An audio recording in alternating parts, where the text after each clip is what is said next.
et ce que Frère Branham dit, c'est ce que nous croyons, c'est ce que nous appliquons ici dans notre église, la sémence parole tabernacle. Il dit ainsi donc, voici ce que je crois. Selon la parole de Dieu, sur la façon dont devrait procéder le Branham tabernacle. Nous, la sémence parole tabernacle, situé juste derrière le marché central ou la centrale électrique à l'entrée de l'avenue qui emmène à la plaine, 4e ruelle à gauche. Non, 4e parcelle à gauche. Amen. Voilà ce que nous croyons. Je pense que premièrement, je crois que ces choses que je dis sont essentielles et qu'elles doivent être exécutées de cette manière.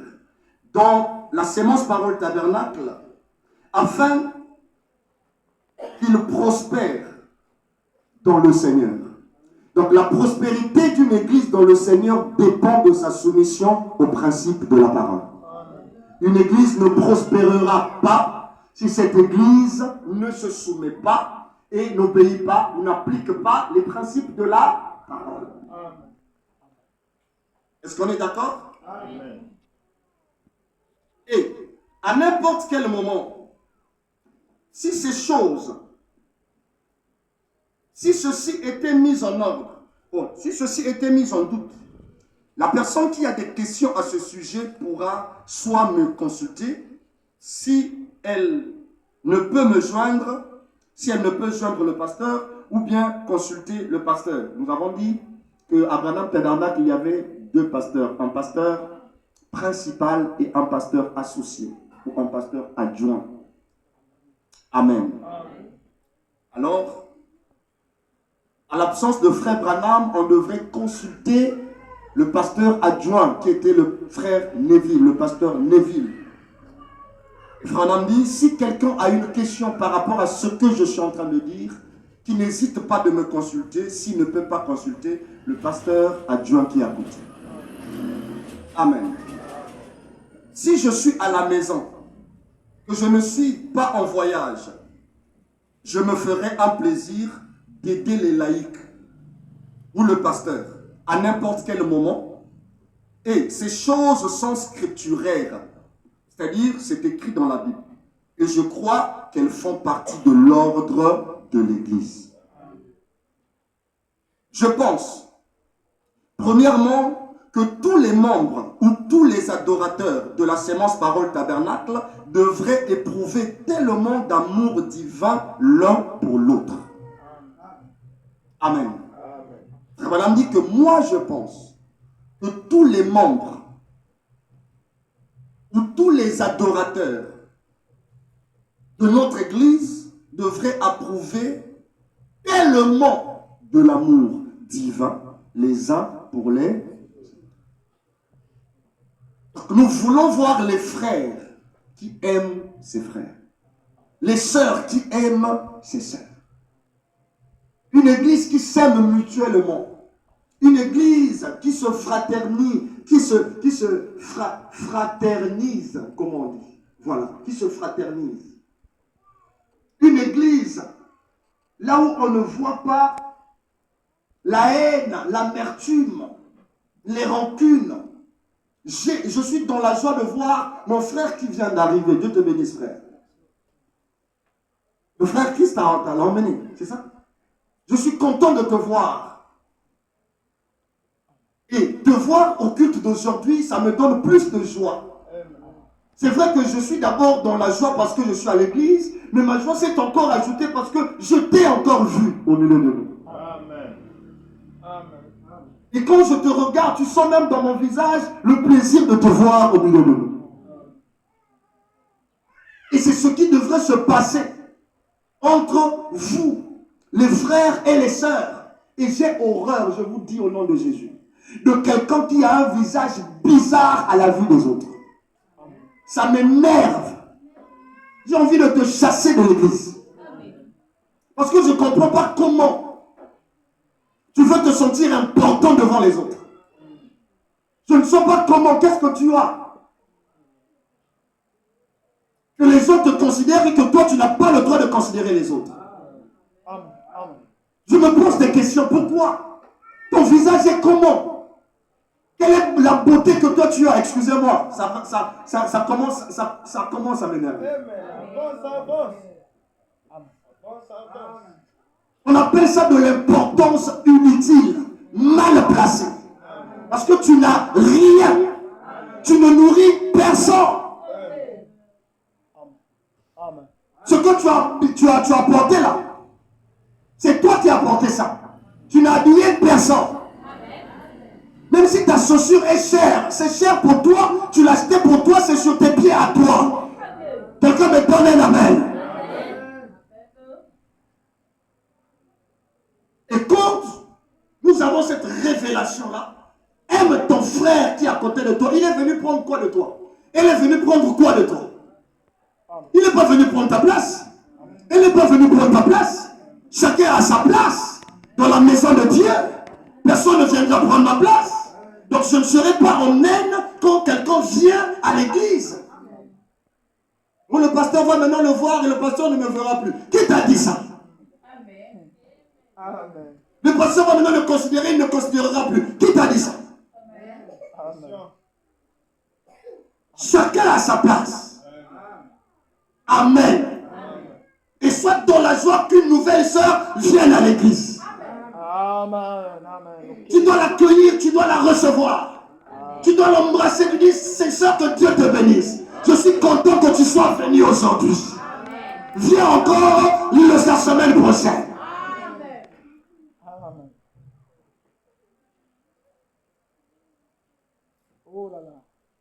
Et c'est comme ça que l'église des apôtres grandissait. Il y a des gens qui viendront seulement par la manière que vous lui avez accueilli. Il se sentira à l'aise, il dira non, je me suis bien senti là-bas, je veux retourner, je serai membre dans cette église. Amen. Et nous devons l'être, nous devons le faire. Et ce que la tête est, c'est ce que l'église doit être. Amen.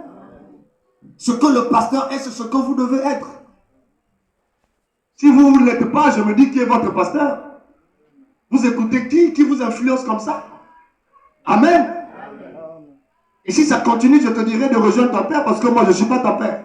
Je ne suis pas comme ça. Quelqu'un me donne un amen. Et donc, frère Branham m'a dit, entre nous, les membres de l'église, les membres qui viennent prier ici, nous devons avoir l'amour divin, l'amour pour les autres. Que leur cœur, donc les membres, les gens qui viennent prier ici doivent avoir l'amour pour les autres. Et que leur cœur soupire l'un pour l'autre quand ils doivent partir. Donc tu as mal quand le culte est fini et qu'on doit se séparer. Tu as mal, tu ne veux pas qu'on se sépare. Shalom, sœur, on se voit demain. Ah, vraiment, j'ai pas envie de partir comme je vois d'autres là dehors. On dormait quand on prêchait, mais quand on sort là, on ne veut plus partir à la maison. Parce qu'on se sent bien avec les autres. Amen. Mon ami, c'est ça l'attitude que nous devons avoir. On ne veut pas se séparer. On ne veut pas. On a du mal, nous soupirons de l'idée de partir chez nous parce que nous nous aimons tellement. De se quitter après le service du soir.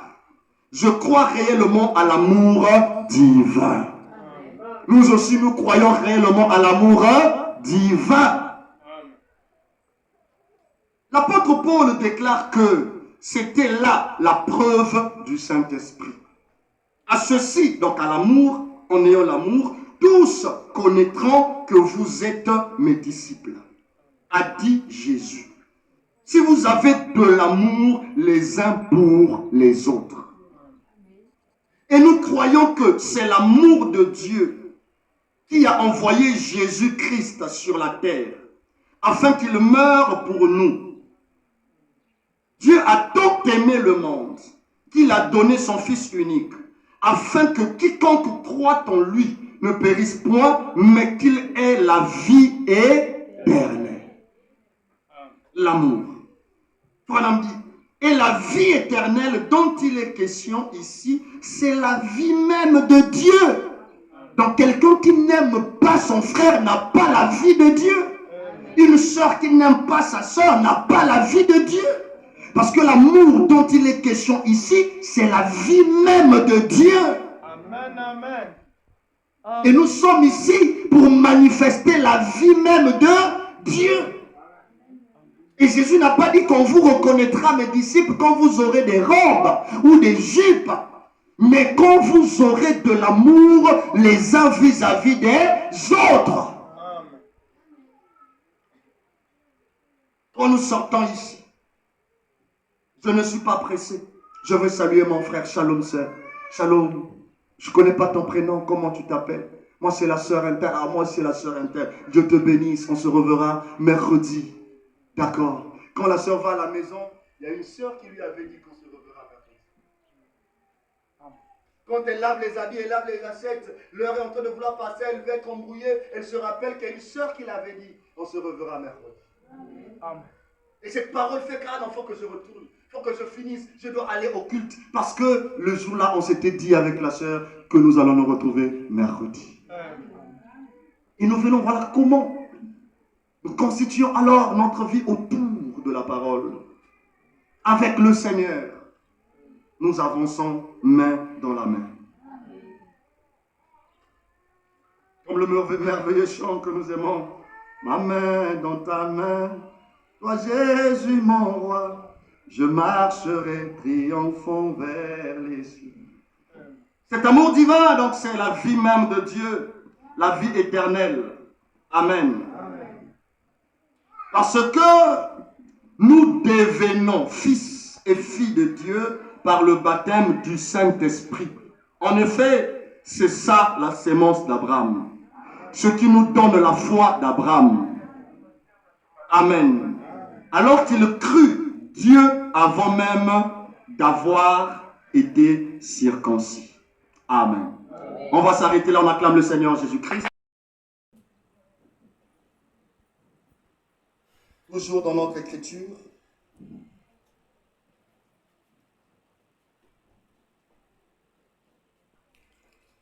Matthieu chapitre 4. Nous ouvrons nos Bibles et nous allons lire ensemble. Matthieu chapitre 4, le verset 1 jusqu'au verset 11.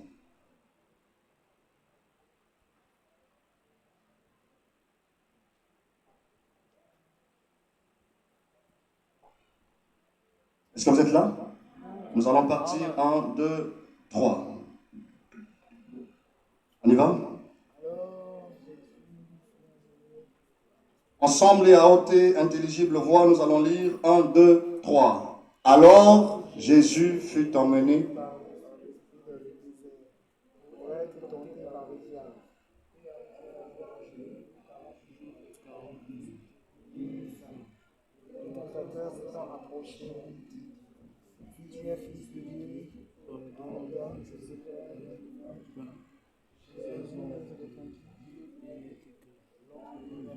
pas seulement, mais de toute parole qui sort de la bouche de Dieu. Le diable le transporta dans la ville sainte, le plaça sur le haut du temple, et lui dit, si tu es fils de Dieu, jette-toi en bas, car il est écrit, il donnera des ordres à ses anges à ton sujet, et ils te porteront sur les mains, de peur que ton pied ne heurte contre une pierre. Jésus lui répondit, il est aussi écrit, tu ne tenteras pas le Seigneur ton Dieu. Amen. Le diable transporta encore sur une haute montagne. Il montra tous les royaumes du monde et leur gloire. Et il dit, je te donnerai toutes ces choses, si tu te prosternes et m'adores. Jésus dit, retire-toi, Satan, car il est écrit, tu adoreras le Seigneur ton Dieu, et tu le serviras lui seul. Alors le diable fit ça, et voici les anges vinrent auprès de Jésus. Amen. Prions le Seigneur. Dieu Tout-Puissant, merci d'avoir rendu ce moment possible ce matin. Merci d'avoir honoré la présence de tes enfants dans cette salle ce matin. Et merci d'être ici comme étant l'omniprésent.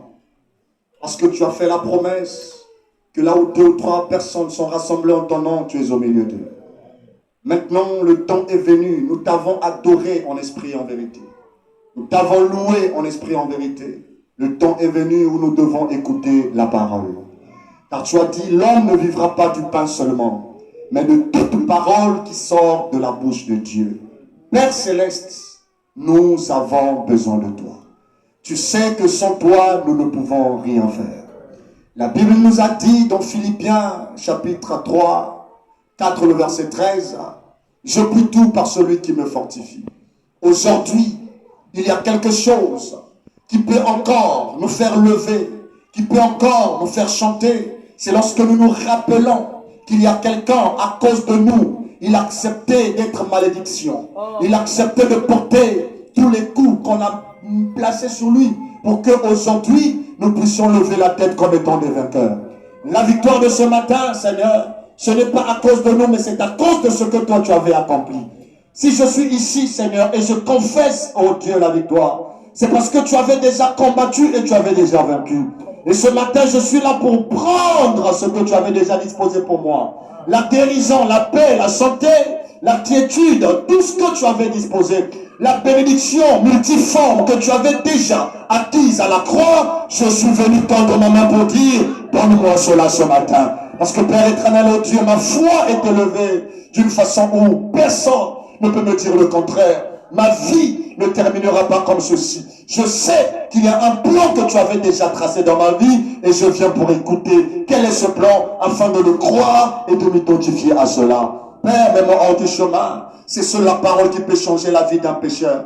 C'est la parole qui peut transformer un fumeur. C'est la parole qui peut transformer un buveur. C'est la parole qui peut transformer un coureur de gipant. C'est la parole qui peut transformer un prostitué, une prostituée. Seigneur, nous voulons que tu viennes parler, afin que ta parole puisse changer la vie de tes enfants. Merci pour la présence de tout un chacun de nous, de la sœur et du frère. Celui qui est venu pour la première fois, Seigneur, nous le recevons au nom de Jésus-Christ. De toi seul, Seigneur, que tu lui dises ce que tu as prévu pour lui, ainsi que tous ceux qui sont toujours ici, que tu leur parles pour aujourd'hui encore. Au nom de Jésus-Christ, mon Dieu, j'ai prié et j'ai demandé. Amen. On l'acclame et on peut s'asseoir. Notre thème, c'est toujours la tentation de Jésus-Christ, mais nous sommes en train de voir une autre face qui est en train de nous dire que la victoire dans la tentation ne dépend que de la parole. Amen. Nous sommes beaucoup avancés dans ce thème. Nous avons déjà compris que lorsque nous croyons la parole, nous déclarons une guerre contre le diable. Quand nous devenons chrétiens, nous déclarons une guerre contre nos adversaires. Quand nous nous déclarons chrétiens, nous déclarons une guerre contre le monde. Parce que le monde n'aime pas Dieu. Le monde n'aime pas la parole. Bien que si on se met à poser la question à tout le monde, est-ce que vous aimez Dieu? Tout le monde dira, nous aimons Dieu. Mais présentez-les la parole. Vous allez voir qu'ils vont rejeter la parole. Frère Karchel, que te bénisse. Je suis content de te revoir. Depuis le début de l'année, c'est ça? Ou l'année passée? L'année passée? Tu es parti à Brazza. Tu es revenu, bien que ce qui t'a fait revenir, c'est une mauvaise nouvelle. Mais nous sommes de cœur avec toi. J'avais annoncé à l'église que tu étais éprouvé. À la fin, nous allons causer. Dieu te bénisse. Tu n'as pas vu la douleur, mais tu es venu à l'église parce que Dieu d'abord. Amen. Alors, ce n'est pas une nouvelle étrange pour nous de savoir qu'il y ait des combats, qu'il y ait des épreuves, qu'il y ait des tentations, qu'il y ait toutes ces choses-là. Nous sommes conscients que c'est normal. Pourquoi? Parce que nous avons dit que nous croyons la parole. Si vous voulez vivre une vie sans problème, c'est-à-dire que le diable ne vous combatte pas, que le diable ne vous attaque pas, amen, que le diable ne puisse pas vous faire des problèmes, soyez pour vous païens. Amen, c'est la vérité. Ne croyez pas pour vous la parole. Rejetez pour vous la parole. Amen. Renoncez à la parole. Vous serez l'ami de Satan. et il ne vous fera pas la guerre. Il ne vous combattra pas. Mais tant que vous vous déclarez chrétien, tant que vous vous déclarez croyant, sachez que vous avez déclenché une guerre contre l'ennemi, contre le diable. Et votre adversaire, ce n'est pas votre frère. Votre adversaire n'est pas votre soeur. Votre adversaire, ce n'est pas l'oncle. Votre adversaire, ce n'est pas maman. Votre adversaire, ce n'est même pas votre femme. Mais votre adversaire, c'est Satan, le diable.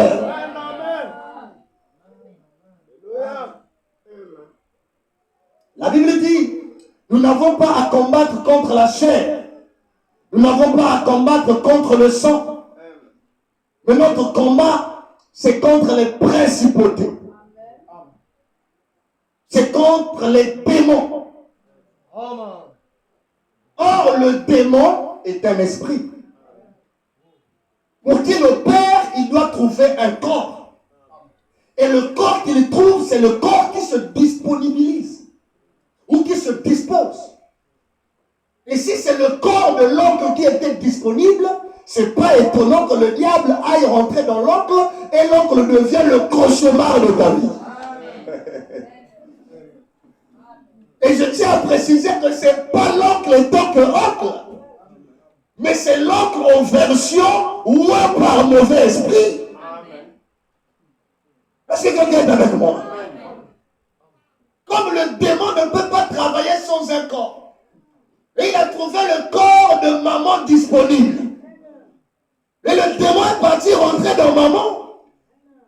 Et maman devient le pire cauchemar de ta vie. Et je tiens à te préciser que ce n'est pas maman. Quelqu'un me donne la main? Mais c'est le mauvais esprit de maman qui est en train de nuire à ta vie. Alors quand toi tu appelles l'ennemi, fais attention. Parle bien. Ton ennemi, c'est pas maman. Mais c'est le mauvais esprit qui incarne maman qui est ton ennemi. Et tu n'as pas à combattre maman. Mais tu dois combattre le diable qui se trouve en maman. Est-ce que je parle bien? Le mauvais esprit qui se trouve en maman, qui l'emmène à ne pas t'aimer, à souhaiter ton malheur. Mais comment ça se fait, toi ma maman? Comment ça arrive? Comment on explique ça? C'est pas possible. Je ne vois pas quelqu'un d'autre si c'est mieux que Satan le diable en toi. Que quelqu'un me donne un amen. Non, je refuse de croire que c'est toi ma mère qui peut faire ça. Et oui, j'ai raison, je dis c'est pas toi. C'est le diable qui a fait ça. Parce que toi, tu es cette femme-là qui m'a aimé. Qui a accepté que ton visage soit déformé par la grossesse. Parce que quand une femme est enceinte, elle n'est plus belle, hein? Quand une femme est enceinte, elle est dans des situations bizarres, hein? Et toi, tu es cette femme qui a accepté ça. Et puis, ma grossesse était difficile. Mais tu as accepté toutes ces histoires-là à cause de moi. À l'hôpital, on t'a insulté. Tu as accepté tout ça à cause de moi. Jusqu'à ce que tu me mets au monde. Tu avais le courage et la force de pousser l'enfant que moi je suis. Pour que je puisse sortir et que j'ai la vie. Pendant que d'autres femmes ferment leurs pieds. Les enfants meurent. D'autres femmes font des caprices. Les enfants boivent l'eau. Mais tu ne l'as pas fait. Tu es cette femme-là qui m'a pris dans tes mains. Cette femme-là qui m'a protégé. Qui m'a couvert contre des moustiques. Vaut mieux que toi tu sois piqué par des moustiques. Mais le seul pain que tu as fait, tu préférais me couvrir de ça. Vaut mieux que toi tu dors sous la fraîcheur. Mais la seule couverture que tu avais, tu me mettais ça pour que je ne sois pas dans le froid. Tu es cette femme-là. Le pain de nourriture que tu avais, tu préférais de me dire, toi mange d'abord. Toi mange d'abord. Et toi tu ne mangeais qu'après que moi, j'ai mangé et je me suis rassasié. Tu es cette femme-là en qui je ne vois que des bonnes choses. Et aujourd'hui, dire que tu es la sorcière de ma vie, je refuse de croire ça. Ce n'est pas toi, mais c'est Satan le diable. Non, que les gens me donnent ma main. Oui, Oui, je sais que c'est difficile de rentrer. Parce qu'on nous a toujours dit dans les églises, on vous a enseigné que la personne qui ensorcelle ta vie, c'est ta maman. La personne qui t'envoûte, c'est ta mère. La personne qui t'envoûte, c'est ta base, c'est ta mère.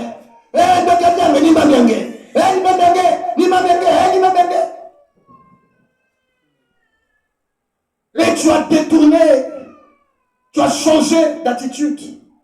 Oh, que quelqu'un me donne ma main. Est-ce que je peux parler encore de ça? Je peux parler encore de ça.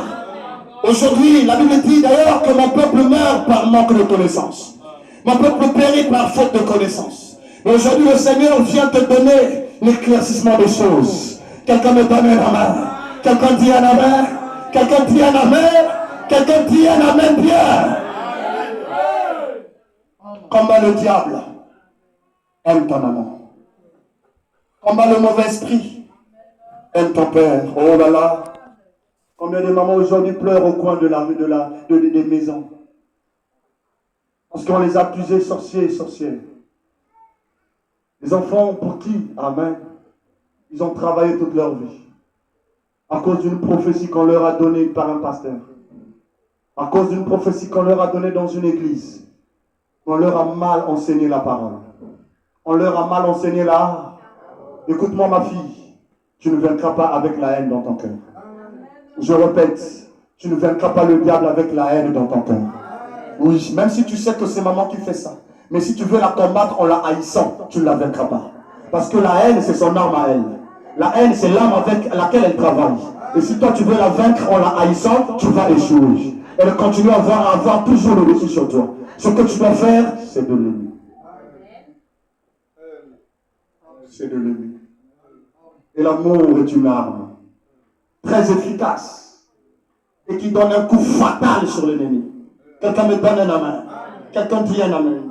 Et la parole du Seigneur reste et restera la chose qui nous donne la victoire face à tout ce que nous rencontrons. Nous avons dit que le raisonnement est une faculté au niveau de notre esprit. Vous avez suivi la parole? Le raisonnement, c'est l'un des sens au niveau de notre esprit. On appelle ça la raison. Et la raison t'emmène à comprendre, à raisonner devant toute chose et trouver une raison pour accepter ça. Trouver une raison pour croire. Si tu n'as pas trouvé de raison pour toi, ce n'est pas normal d'accepter ça. Tu diras, mais je ne vois pas la raison pour laquelle je peux accepter que la prière peut me guérir. Parce que quand je raisonne, quand je réfléchis, quand je vois, rien ne m'explique que c'est possible. Alors, c'est tellement ce sens qu'on appelle par le raisonnement, Frère Branham dit, c'est ça qui a fait que Ève puisse tomber. Et sa chute a entraîné aussi l'homme qui était Adam. Pourquoi Ève est tombée? Parce que Ève a raisonné sur la parole avec le serpent. Au lieu de croire la parole de Dieu, au lieu d'accepter la parole de Dieu, il a raisonné. Le serpent, le diable est venu lui dire, Dieu vous a-t-il réellement dit que le jour où vous mangerez ça, vous mourrez? Il dit oui, Dieu nous a dit ça. Le diable dit non. Le jour où vous mangerez ça, vous ne mourrez pas. Il a ajouté le pas là. Et il dit encore, mais Dieu sait que si vous mangez à ça, vous aurez la connaissance des choses. Vos yeux s'ouvriront. Et vous comprendrez les choses comme Dieu. C'est pourquoi il n'a pas voulu. Au lieu que Ève s'arrête à dire non, Dieu nous a interdit, Ève est partie pour voir l'importance d'avoir la connaissance que le diable lui avait dit que Dieu ne voulait pas qu'il puisse avoir. Et ce raisonnement-là lui a emmené à tomber. Et à cause de ça, les maladies sont venues au monde. À cause de ça, nous avons des cimetières, nous avons des morgues, nous avons des gens qui meurent. Les gens ne mouraient pas. La mort n'existait pas. Mais c'est quand on n'a plus cru à ce que Dieu a dit que les maux, les maladies, les douleurs sont venues. Frères et sœurs, je te dis, avec ma main au cœur, quand tu arrives au point de ne plus croire et accepter ce que Dieu t'a dit, tu apporteras ou tu appelleras dans ta vie les maux, la mort, les douleurs, les pleurs. Pourquoi? Parce que ne pas accepter et croire la parole, c'est donner l'accès à Satan dans ta vie. C'est donner l'accès au diable dans ta vie. Et Dieu ne peut pas travailler dans ta vie si tu raisonnes. Alors, Dieu a donné à l'homme un super sens. Un super sens. Et le super sens que Dieu a donné à l'homme, c'est la foi. Si tu es chrétien, c'est parce que tu as la foi. Si tu es croyant, c'est parce que tu as la foi. Si tu es venu ce matin, parce que tu crois en la parole du Seigneur. Si tu vois la main de Dieu dans ta vie, c'est parce que tu crois à la parole du Seigneur. Dès que tu cesses de croire, la main de Dieu va s'arrêter d'agir dans ta vie. Même si tu as l'argent, même si tu es intelligent, ça ne suffira pas pour que tu puisses vivre la main de Dieu. Parce que la Bible ne dit pas que tout est possible à celui qui a l'argent. La Bible ne dit pas que tout est possible à celui qui est intelligent. Est-ce que vous êtes avec moi? Mais la Bible dit quoi? La Bible dit que tout est possible à celui qui y croit. C'est quand tu crois la parole que la possibilité où tout devient possible devant toi. Et Jésus le savait. C'est pourquoi Jésus a dit à Satan, l'homme ne vivra pas du pain seulement, mais de toute parole qui sort de la bouche de Dieu. Or, la foi vient de ce qu'on entend. Et ce qu'on entend vient de la parole du Seigneur. Quand tu écoutes la parole de Dieu, c'est ça qui produira en toi la foi. Amen. C'est ça qui produira en toi la foi. Et cette foi-là fera que tu puisses vaincre durant ta marche. Parce que ta marche est composée des épreuves. Ta marche est composée des combats. Frère Branham dit dans la prédication, une église séduite par le monde. Prêché le 28 6e mois 1959. Il dit, rappelez-vous, nous ne sommes pas à un pique-nique. Là, il parle aux chrétiens. Nous ne sommes pas à un pique-nique. Un pique-nique, c'est un endroit ou une sortie de distraction, une détente. Amen. Et nous ne sommes pas à un pique-nique. Nous sommes sur un champ de bataille. Quand nous avons crié, quand nous venons à l'église, nous ne sommes pas dans un pique-nique. Mais nous sommes dans un champ de bataille. Bien des gens pensent qu'une fois devenus chrétiens, ils ont fait tout ce qu'il fallait. Qu'alors, le problème est réglé pour toujours. Et que, parce qu'ils sont chrétiens, tout ira comme sur les roulettes. Frère Madame dit, ne vous mettez jamais cela en tête. L'église est avec moi? Ne vous mettez jamais cela en tête.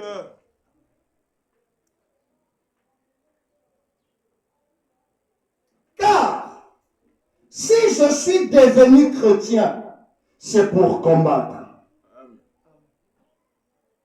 Pour combattre le bon combat de la foi. Si je suis devenu chrétien, c'est pour aller au front. Nous sommes des soldats chrétiens. Et il nous faut être formés et instruits. Il nous faut pour les techniques de l'ennemi pour savoir comment nous fortifier et comment livrer le combat. Et nous ne pouvons pas le faire qu'au fur et à mesure que le Saint-Esprit nous le révèle. La seule façon pour nous de connaître comment combattre et comment vaincre l'ennemi, c'est au fur et à mesure que le Saint-Esprit nous le révèle. Amen. Nous ne pouvons pas prendre ce que d'autres nations nous disent alors que nous allons à la guerre. Prendre certaines choses de leurs idées. Mais nous devons nous donnera, car il est le commandant en chef de l'armée chrétienne. Frère Branham dit, en allant en guerre, sachant que nous sommes devenus chrétiens pour combattre, le christianisme n'est pas un jeu, n'est pas le pique-nique, n'est pas une distraction. Et quand nous devenons chrétiens, nous nous mettons en ligne de bataille. Alors, il faut que nous puissions être enseignés par le Saint-Esprit pour savoir quelles sont les tactiques de notre ennemi. Et alors, après cela, Frère Branham dit, nous n'avons pas à prendre les idées des autres nations. Le Congo ne peut pas aller combattre en prenant les idées des autres nations. Amen. Les chrétiens ne vont pas combattre en prenant les idées des autres nations. Qu'est-ce que ça veut dire? Nous avons la parole de Dieu. Nous avons les Saintes Écritures. Nous avons les enseignements des apôtres. Nous avons l'Ancien Testament et le Nouveau Testament réunis ensemble. Nous volons avec les deux ailes d'équilibre. Quelqu'un me donne un amen. Nous avons la parole et nous avons la puissance. Quelqu'un me donne un amen. Oui, et nous marchons avec ça. Nous n'avons plus que quelqu'un nous apporte quelque chose d'autre. Car ce que nous avons, cela nous suffit pour aller combattre l'adversaire. Dieu savait qu'est-ce qu'il fallait à son peuple pour que son peuple puisse vaincre l'ennemi. Et Dieu a pris soin de donner à son peuple l'arme atomique. Et Frère Branham dit, l'arme atomique, c'est la parole de Dieu. S'il y avait quelque chose d'autre qu'il fallait pour qu'on puisse vaincre l'ennemi, Dieu devrait nous donner cela. Parce que Dieu connaît toutes choses. Il connaît la fin d'une chose avant son début. Dieu connaît le nombre des cheveux qui se trouvent sur ta tête. Pendant que tu es là, Dieu sait ce que tu es en train de penser. Il connaît combien de fois tu as cligné l'œil. Il connaît combien de fois ton cœur a battu depuis le matin. Dieu connaît chaque chose dans ta vie. Il connaît ton nom. Il sait comment tu t'appelles. Il sait tu es venu de quelle famille. Il connaît toute l'histoire de votre famille. J'ai envie de dire ce matin, tu n'as rien à informer à Dieu. C'est lui qui a des informations à te donner. Alléluia. C'est lui qui a des choses à te dire que toi tu ignores. Et ce matin, il savait que tu devrais te tenir face à Satan lui-même. Le combat que tu as à livrer aujourd'hui, ce n'est pas contre les sorciers de ta famille. Mais le vrai combat, c'est avec Satan, le diable lui-même. L'adversaire le plus redoutable. Car Jésus, il nous a dit qu'il voyait Satan tomber du ciel. Satan tomber du ciel. Il a dit qui? Satan. Il n'a pas vu un petit démon de sirène. Il n'a pas vu un petit démon, je ne sais pas, de cafard. Comme on vous les a fait comprendre. Mais il a vu le diable. Aïe, aïe, aïe. Je veux qu'un chrétien croie ces choses et qu'il dise amen. Toi qui perds ton temps avec les souris et les cafards. Les cafards sont dans la maison parce que les assiettes ne sont pas lavées. Les souris sont là-bas parce qu'il y a la saleté. Et si tu nettoies ça, ils viendront plus. Fixe tes regards sur un adversaire qui est devant toi, c'est Satan le diable. Et je vais t'expliquer. Oh, quelqu'un me donne la main. Satan le diable, quand il vient sur toi, il fera exactement ce qu'il a fait avec Jésus. Il t'apportera une écriture. Oh, quelqu'un me donne la main. mais qu'il va mal interpréter. Quelqu'un me donne la main. Écoute-moi, je vais te donner cette révélation. Dieu n'a pas peur de la maladie que toi tu as là. Il n'a pas peur que ton corps se sente bien ou pas. Mais Dieu a peur que ton âme soit dans le péché. Pourquoi? Parce que si toi tu meurs à cause du palu, Dieu n'a rien à voir. Dieu ne te perd pas. Il te retrouve au contraire. Quelqu'un me donne la main. Tu seras auprès de lui au contraire. Quelqu'un me donne la main. Même si on te tire par balle, Dieu ne va pas pleurer. Parce qu'il ne t'a pas perdu. Ça n'a été qu'un moyen par lequel tu es parti vers lui. Quelqu'un me donne un amen. Mais s'il y a une chose que Dieu ne veut pas qui doit arriver dans ta vie, c'est que le péché puisse toucher ton âme. Parce que c'est le péché qui t'éloigne de Dieu. Quand tu meurs du péché, tu t'éloignes de Dieu éternellement. Il y a tel esprit, il est venu faire quoi? Il est venu faire quoi? Oh, il est venu pour que je demeure pauvre. L'esprit est venu pourquoi? Oh, pour que je ne puisse pas avoir des enfants. Quitte là. Pourquoi? Parce que Dieu, l'objectif de Dieu, ce n'est pas ça. Et Dieu ne peut pas perdre toute son énergie. C'est pourquoi ici, là, je ne perds pas mon énergie pour me concentrer sur le démon de pauvreté. Pour me concentrer sur le démon de manque d'enfants ou de manque de mariage. Non. Parce que ça, ce sont des petites choses. Si quelqu'un donne la main, si ton âme a l'accès à la parole, ces choses s'arrangeront d'elles-mêmes. Alléluia. Si ton âme a l'accès à la parole, les choses là vont s'arranger d'elles-mêmes. La parole donnera des ordres. Les enfants vont te suivre. Le mariage va te suivre. Quelqu'un me donne la main. Et donc l'objectif numéro 1 de Dieu, c'est que ton âme soit sécurisée. Et la chose qui sécurise ton âme, c'est ton contact et ton attachement à la pure parole.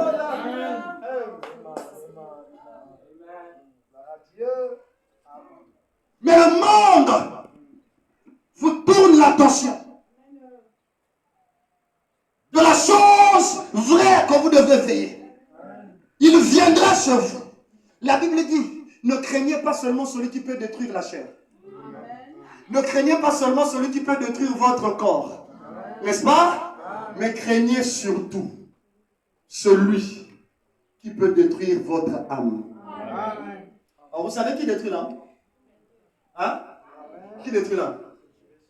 Hein? Amen. Amen. Oui. Les deux, vous avez raison. Le diable, Dieu, c'est vrai. Mais celui qui détruit votre âme, parce que pour que votre âme soit touchée, il faut qu'il y ait quelque chose qui aura l'accès à votre âme. Quand la Bible ne craignait pas celui qui peut tuer le corps, ça veut dire ne craint pas le militaire. Parce que le militaire détruit ton corps. D'accord? Ne crains pas le koulouna. Parce que le koulouna détruit ton corps. Celui qui peut seulement tuer ta chair, ne le crains pas parce qu'il fait un travail à moitié. Pendant qu'il pense t'éliminer, en réalité, il ne t'a pas éliminé. Donne-moi un amen. Mais il t'a fait seulement changer de chambre. C'est comme si j'étais là, ici à une porte. Celui qui tue mon corps, c'est comme si il me permet d'ouvrir la porte là et de rentrer, je suis de l'autre côté. Et toi, quand tu vois ici, je ne suis plus, non? Tu dis que je ne suis plus. Mais moi, je t'entends là de l'autre côté. Je suis toujours vivant. Mais je suis allé dans une autre pièce que toi, tu ne peux pas me voir. C'est pourquoi ce n'est pas une chose qu'on doit craindre. On est toujours vivant. Mais plus dans ce corps. Amen. Mais il dit, craignez celui qui peut détruire votre âme. Or, frère Branham dit,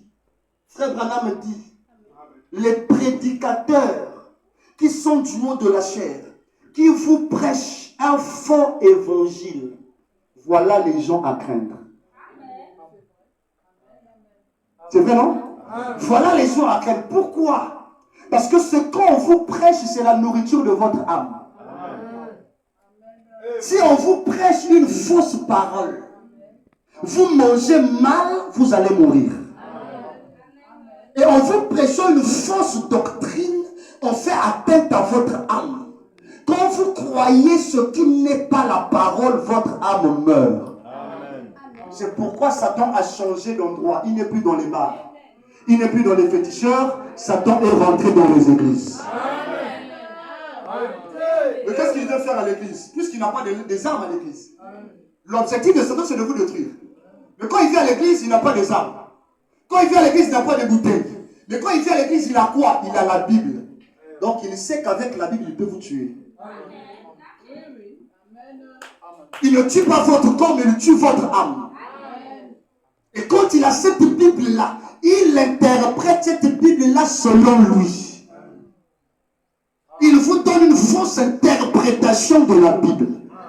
Et quand vous dites amen à ça, vous croyez ça, vous avalez un poison. Alors s'il y a quelqu'un que vous devrez craindre, c'est de craindre quelqu'un qui vous prêche un évangile qui n'est pas de Dieu.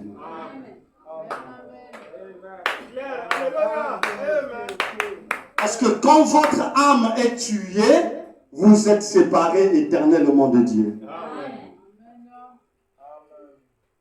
Et à ce moment-là, cette séparation-là, ça veut dire vous partez en enfer. L'âme qui pêche, c'est celle qui... Or, en vous enseignant un faux évangile, on vous emmènera à vivre en dehors de la volonté de Dieu. Et quand vous vivez en dehors de la volonté de Dieu, vous péchez. Votre âme pêche. Et quand votre âme a péché, votre âme doit mourir. Amen. En d'autres termes, le diable vient aussi au moyen du péché. Amen. Pour tuer votre âme. Et quand il tue votre âme, il vous éloigne de Dieu. Et qui a établi ces règles-là? Qui a établi ces principes-là? C'est Dieu lui-même qui les a. Et quand tu vis dans le péché, Dieu décide de t'éloigner de lui. Est-ce que vous comprenez ça? Et donc, nous ne voulons pas qu'on vienne nous donner les interprétations humaines. Parce que la parole de Dieu ne peut pas être l'objet d'une interprétation particulière. Prêchez-nous la parole du Seigneur. Nous avons pour ennemi Satan le diable. Une autre chose, quand je parle de Satan le diable, on nous a toujours enseigné dans des églises que Satan est noir, avec un visage vilain. Il a les cornes, il a la queue. Et à une église là-bas, on avait illustré ça. On avait mis 2 anges. Un ange était blanc. Et un autre était noir. Celui qui était blanc, il avait des ailes, il avait une épée, il avait piétiné l'homme noir qui était en bas. Et l'homme noir là, c'était lui le diable. Et celui qui était blanc là, avec les ailes là, c'est lui l'ange Michael. On nous a enseigné que quand on est Satan, on doit d'abord être noir. Et on doit être vilain. Ça c'est faux. Il y a quelque chose qui est caché derrière qu'on ne vous dit pas. Oui. C'est pourquoi nous ne sommes pas des religieux, mais nous sommes des chrétiens. Il y a un certain niveau où nous disons non. Parce que s'il faut dire que c'est nous les démons parce qu'on est noirs, ça c'est pas vrai. Parce que Dieu n'est pas blanc, Dieu n'est pas noir. Donnez-moi un amen. Mais Dieu est la parole. On nous a dit le diable. Oh, Frère Branham nous dit que le diable, c'est tout ce qui est contraire à la parole. En matière de beauté, Satan est beau. Il est beau. Il ne blague pas. Si toutes les femmes sont devenues belles aujourd'hui, je vous dis que c'est un travail de Satan. Et quand vous voyez un homme, il est homme, parce que quand Dieu a fait l'homme et il a fait la femme, Dieu a voulu que la femme soit plus belle que l'homme. Pour la race humaine. Chez les animaux, ce sont des mâles qui sont plus beaux que des femelles. Mais pour les humains, ce sont des femmes qui sont plus belles que des... Mais quand vous voyez même un homme plus beau, lui qui doit avoir des muscles, il doit avoir des veines, c'est ça l'homme. Il est devenu...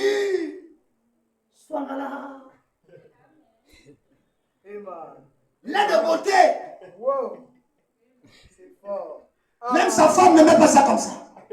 Parfum. Même la femme ne met pas ça comme ça. Miroir. Même la femme ne fait pas ça comme ça. Ah, là, il y a quelque chose qui ne va pas. Il y a quelque chose qui ne va pas. Parce que l'homme, quand il se met debout là, tu sais que c'est l'homme qui est là. Et quand le diable veut séduire les femmes, il ne les envoie pas les hommes qui sont façon. Il va t'emmener un mignon garçon. Un beau garçon. Qui sont bons. Avec un teint. Un homme même qui connaît la même sorte de visage. Ça va pas hein? Mais il va pour faire tout ce que les femmes font là. Mais qu'est-ce que tu dis? Toi tu cherches quoi? Il y a un problème. C'est le monde à l'envers. Et le diable est dans ça. Quelqu'un me donne la main? C'est pourquoi Dieu, lui, il est dans le caractère du côté des femmes. Tout ce qui brille n'est pas de l'or. Donne-moi un amen. Si tu veux une femme, ce n'est pas celle qui est plus belle que les autres. Mais c'est celle qui, à part la beauté, a une beauté intérieure qu'on appelle par le caractère. Sinon, le diable est maître de la beauté. Celui qui a inspiré le maquillage. Celui qui a inspiré les tissages des Indiens. Celui qui a inspiré les make-up. C'est lui, hein, c'est Satan. C'est lui qui a inspiré les fonds de teint. Celui qui a inspiré tout l'arsenal que les femmes ont pour la beauté aujourd'hui. Il a dit, c'est pas fini. Chirurgie esthétique.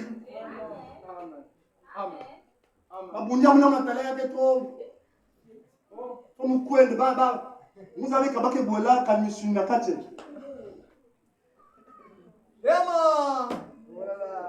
Oh mais lève là, ma lève à mon qui dit avait bien. Lève à m'é qui dit avait bien.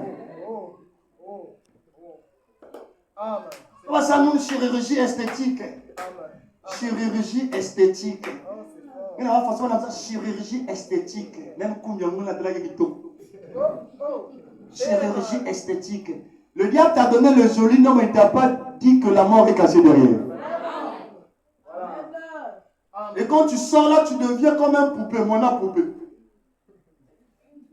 Même ce que tu étais est plus mieux que ce que tu es devenu.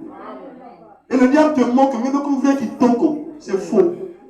Mais donc vous c'est parce qu'on ne peut pas te dire la vérité. Si tu veux la vraie version, viens me demander, je te dirai. Donnez-moi un amen. Mais qu'est-ce qui se passe, le diable, dans tout ça là? Il est rentré parce qu'il veut détruire. Quand lui il veut détruire, Dieu aussi est rentré parce qu'il veut construire. Dieu va te construire ce matin. Tu es le tabernacle du Saint-Esprit. Ah, donne-moi un amen. Tu n'as pas besoin que les démons rentrent dans ton corps. Il n'a pas besoin que les esprits rentrent dans ton corps. Il a besoin que lui-même qu'il fasse son entrée. Il dira, porte éternelle, porte les volontés, car le roi de gloire doit faire ça. Le Créateur lui-même. Nzambi na kati ya mutu. Mutu Nzambi. Tu es dans l'homme. C'est le but pour lequel moi j'ai été créé. L'Éternel n'habite pas les maisons faites de mains d'hommes. C'est pourquoi, alléluia, il m'a fait un corps. Quelqu'un me donne un amen. Et le corps qu'il m'a fait pour que je sois son enveloppe. Lui, il est la lettre à l'intérieur. Moi, je suis le porteur qu'on appelle l'enveloppe. Ah, donne-moi une main. Quand les gens me voient, en fait, il y a quelque chose que je transporte. Qu'est-ce que je transporte? Alléluia. Qu'est-ce que je transporte? J'ai quelque chose de très important. De valeur. Oh, on est avec enveloppe. Attention. Hein. Attention. Si tu ne crois pas, tu peux lire derrière moi. Quand tu lis là, à l'attention du monsieur le directeur, tel que tu me vois là, mon enveloppe, mais mon côté dans le bureau du directeur. Mon enveloppe, mais mon directeur, qu'est-ce qu'il m'a mis? Ah, donne-moi la main. Mon enveloppe, mais directeur, que baka soit même que tout le monde n'a pas armoire. C'est pas moi, mais c'est l'enveloppe que je contiens. Quand tu as Dieu en toi, tu rentres dans les endroits où personne ne peut rentrer. Ah, quelqu'un me donne un amen. Est-ce que je peux parler de ça? Est-ce que je peux parler de ça? Est-ce que je peux parler de ça? Frère, qu'on ne vous montre pas. Quand vous êtes serviteur et servante de Dieu, vous êtes la personne la plus honorée. Oh, quelqu'un me donne un amen. Est-ce que je peux parler de ça? Parce que nous sommes fiers de la parole que nous avons. Frère, il y a des hommes que les policiers, que les gendarmes ont cortégé, ils n'ont pas fait la politique. Ils ont été pasteurs. Mais les jours où ils sont morts, les présidents de la République sont venus. Ils n'étaient pas membres d'un parti politique. Mais on a délégué une armée pour faire la sécurité dans sa ville. Qui est-il? Alléluia! Il était un ambassadeur. Ambassadeur de quel pays? Non, il n'était pas ambassadeur d'un pays terrestre. Il était ambassadeur du ciel. Il a représenté le ciel sur la terre. Alors quelqu'un me parle là-bas. Et le jour où il est décédé, le ciel a délégué. Il a délégué une sécurité pour assurer le calme et la tranquillité de ce funérailles.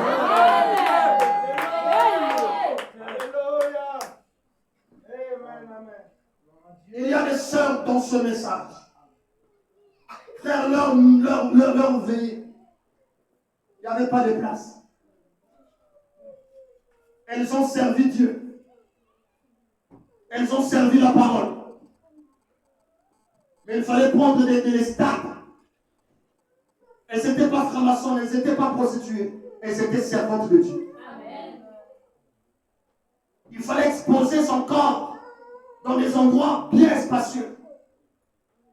Parce que Dieu devrait les honorer. Et toi, tu me dis de laisser le christianisme pour être qui? De laisser la parole pour aller où? De laisser le servir Dieu pour faire quoi? Frère, je suis fier d'être chrétien. Je suis fier d'être croyant de la parole. Ah, donne-moi un amen. Et je n'envie pas les gloires et les honneurs que le diable donne aux gens de ce monde. Ce n'est qu'éphémère. Ce n'est qu'éphémère. Ce n'est qu'éphémère. Quand tu es serviteur de Dieu, même l'homme politique a besoin de toi. Il veut que tu pries pour le calme de la nation. Je vois toutefois le président de la RDC. Une seule ville de la RDC est 1000 fois que notre Congo ici. Mais il va s'asseoir dans une église. Il ferme les yeux. Il chante. Il bat les mains. Il est président. Mais toi, tu n'es même pas encore chef du quartier. Mais quand on dit on va à l'église, je n'ai pas le temps pour aller à l'église. C'est le diable qui te trompe. Le temps est arrivé de ne plus suivre les mensonges du diable. Quelqu'un me donne un amen. Quelqu'un me donne un amen. Frère, je veux encore te dire une chose. Même si personne ne te respecte dans ton quartier, c'est un mensonge. Dieu, avec ses anges, te respecte plus que les hommes. Et quand je parle de ça, je sais de quoi je parle. Quand un ange apparaît ici, l'homme tremble. Mais c'est l'ange qui fait trembler l'homme là qui te respecte. Et ce que toi tu es, ce matin j'ai envie de te donner le courage de continuer dans la marche. J'ai envie de te donner les gens de continuer à être croyant. de te donner le courage de continuer à croire le message de Dieu. Alléluia. Amen, amen. Je connais des gens, ils ne sont pas des politiciens, mais ils ont été fidèles à la parole. Ils se sont attachés à la parole, au point que le gouvernement de leur pays leur donne un passeport diplomatique. C'est-à-dire lui, quand il veut voyager, il voyage comme il veut. Les avantages de s'accrocher à la parole. Les avantages d'être chrétien. Et je te dis que tu ne serviras pas Dieu et regretter dans ta vie. Tu ne seras pas une croyante et regretter dans ta vie. Tu ne seras pas un chrétien et regretter dans ta vie.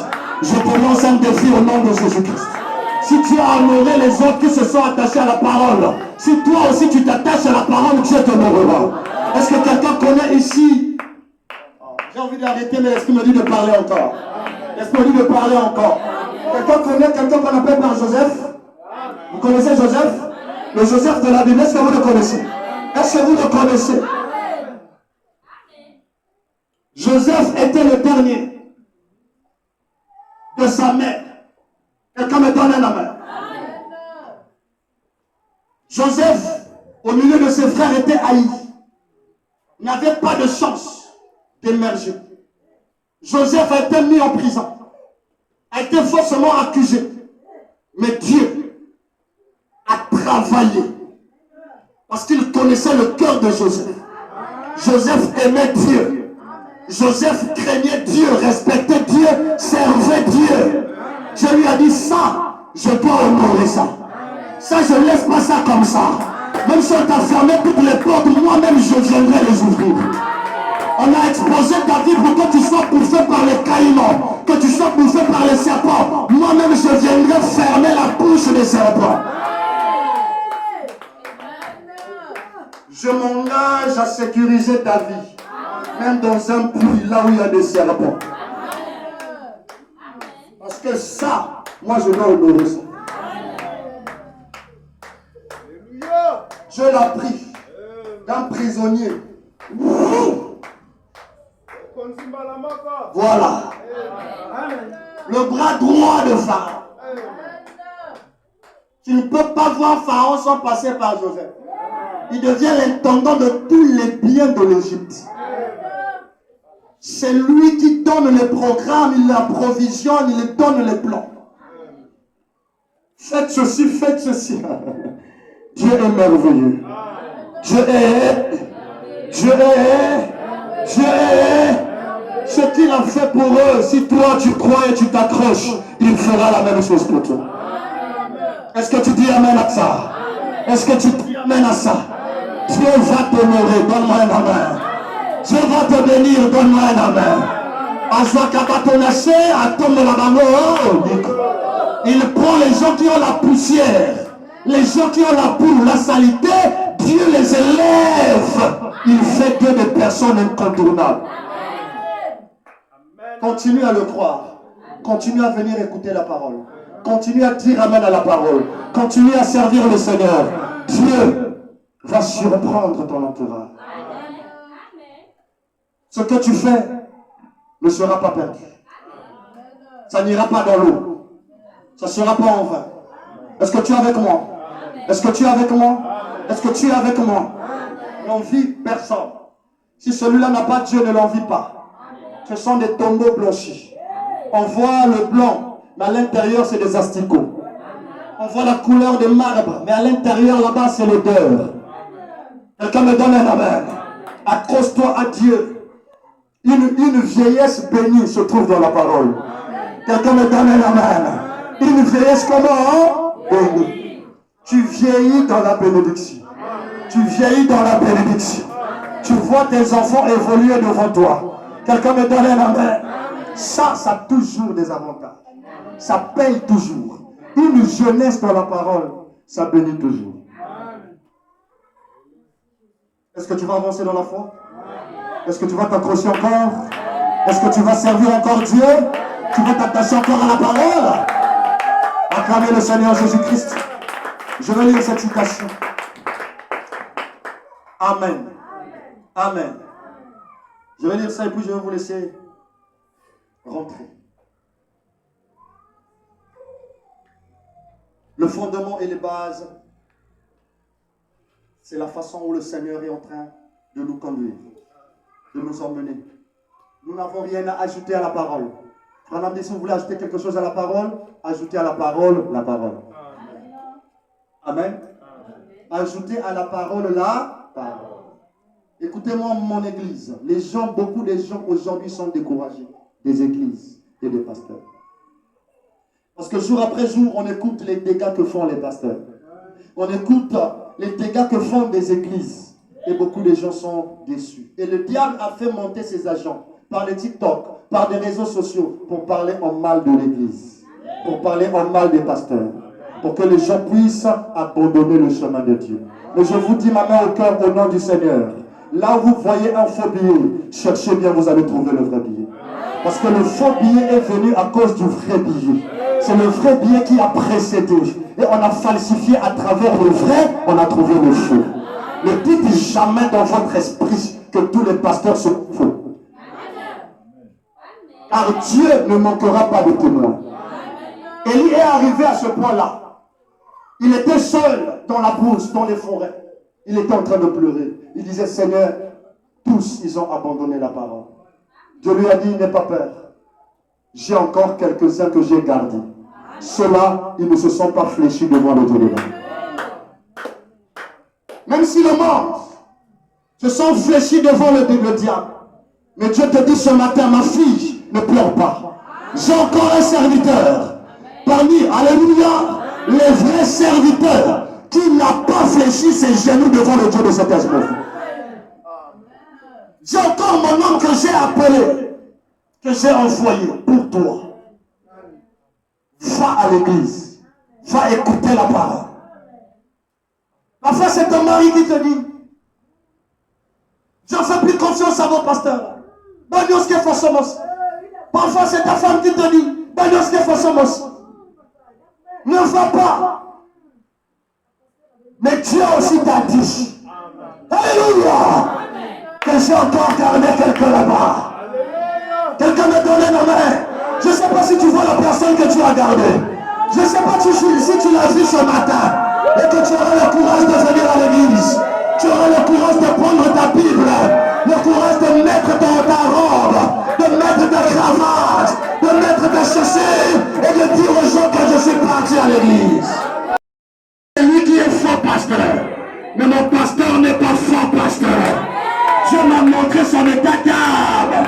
Je suis le résultat de ce qu'il est. Ah, Dieu la main. S'il était faux, ma vie n'allait pas changer.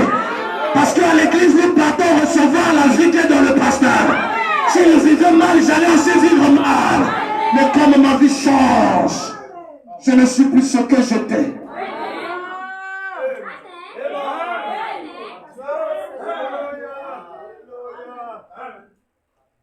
La vie va d'une personne à une autre. Le diable vous a montré le mal pour vous arrêter. Mais moi, il ne m'arrêtera pas. Parce que ce n'est pas lui qui m'a appelé. Quelqu'un me donne la main. Quelqu'un me donne la main. Et j'ai envie de dire, à cause de vous, je garderai la fidélité dans la parole. À cause de la valeur de vos âmes, je me battrai. Dans ce monde où c'est difficile de rester serein et fixe à la parole. Mais moi, je donnerai ma vie à cause de vous. Vos âmes ont la valeur de plus de 10 000 mondes. Quelqu'un me donne la main. Jésus a dit, je donne ma vie pour vous. C'est Jésus qui l'a dit. Et il parlait à ses disciples. Et moi, aujourd'hui, vous êtes ceux qui sont en train de me suivre. Je vais parler comme Jésus. Je donnerai ma vie pour vous. Je veillerai à ce qu'on ne vous critique pas en route. Je veillerai à ce qu'on ne vous rit pas en route. Que regardez votre pasteur. Oh, que le Seigneur m'écoute ce matin. Alléluia. Je veillerai à ce que quand vous marchez, que vous ayez des épaules aussi. Que vous soyez fiers d'être chrétien. Que vous soyez fiers de votre pasteur. Je veillerai à ce que quand vous parlerez de votre pasteur, que vous le parlez avec joie. Avec enthousiasme. Avec fierté. Je crois que le Seigneur m'écoute. Alléluia. Je prie tout par celui qui meurt forte. Je prie tout par celui qui meurt. Ça ne dépend pas de nous, mais ça dépend de Dieu qui nous fait grâce. Est-ce que l'on peut acclamer le Seigneur Jésus très fort? Je suis ce que je suis par la grâce de Dieu. Tu es ce que tu es par la grâce de Dieu. Tu es ce que tu es par la grâce de Dieu. Aime la parole, aime le Seigneur et avance. Quelqu'un me donne un amen? Ce n'est pas tout ce qui me disent Seigneur, Seigneur qui entrera. Ce n'est pas tout ce qui vient à l'église qui croit le pasteur. Je le sais. Et je sais qu'il y en a ici qui ne me croient pas. Mais à vous qui me croyez, je vivrai la parole. Oh, quelqu'un a donné un amen bien.